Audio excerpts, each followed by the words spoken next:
Raw reading, June 23rd, 2021.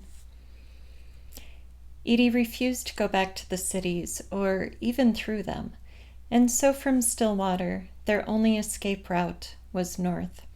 The train carried two young women in full furs and a child inconsolable over the loss of a certain Sally Crow to the tip of Lake Superior. Duluth roared with industry and seemed not so very different from Stillwater, and at the same time a lion to the river town's tabby cat. The city lined steep hills that slid to the Great Lakes' southern tip, giving the impression of an amphitheater with the harbor its stage.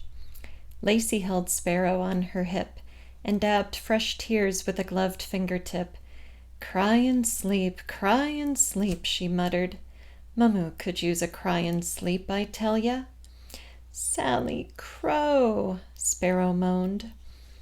Someone bumped into Edie. She tottered forward, an apology already on her lips. The crowded platform swarmed with people.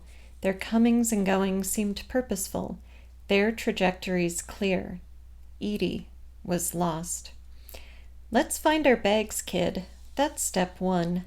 Lacey strode forward, head high.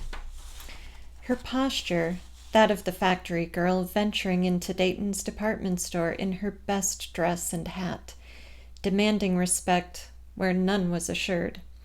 Lacey had taught Edie that day, lesson she all but forgot in the cozy seclusion of Blomhagen Manor.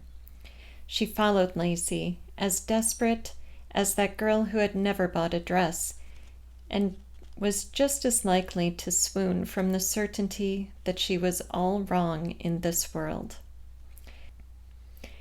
Lacey shouldered her way across the platform, while Edie hurried to keep up. When she caught Lacey, she stood before a porter who looked dumbfounded. Sparrow, beautiful in her red coat and beret, sniffled miserably, her head laid on Lacey's shoulder.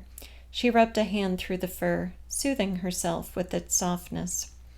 "Forget that place. I can tell from the name it ain't what I want."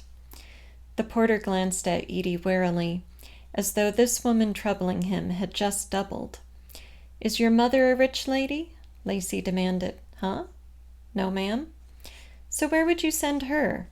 "A nice, safe hotel for a lady, but not too pricey." "Oh." The porter had become skilled at reading travelers based on wardrobe and manners. He made recommendations all day long. But this woman confounded him with her fine fur and catalog handbag, pretty child, and coarse speech. "The Duluth house, I suppose. It's nice enough, clean." He looked at Sparrow. "Run by a widow, too." "You got an address?" He gave it, and Lacey marched away in pursuit of the luggage cart.